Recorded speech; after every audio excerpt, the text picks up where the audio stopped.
De moins 8 000 endetté à devenir un trader qui est libre financièrement. Dans le fond, mon histoire, c'est qu'en 2016, j'étais emballeur, dans le fond, à l'épicerie. J'étais livreur aussi à l'épicerie. Puis je faisais entre 200 300 par semaine. Dans le fond, mon style de vie n'était pas super. Puis j'ai toujours voulu être travailleur autonome. J'ai jamais vraiment aimé ça, avoir un patron.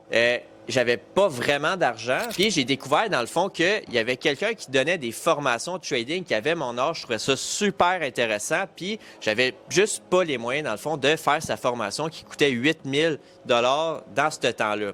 Fait que qu'est-ce que j'ai fait, c'est que vu que j'étais à l'école, ben j'étais allé à la banque. Dans le fond, j'étais allé à la Banque nationale, j'ai dit, j'aimerais ça avoir un prêt, dans le fond, un prêt d'études, dans le fond, pour payer mes études. Mais en réalité, c'était pas pour justement payer mon cégep, c'était pour payer quelqu'un pour qu'il me donne une formation privée de trading. Fait que j'ai été vraiment all-in, j'ai vraiment pris le risque. Puis finalement, aujourd'hui, je le regrette vraiment pas, mais ça reste que j'étais endetté de 8 000 j'ai tout donné.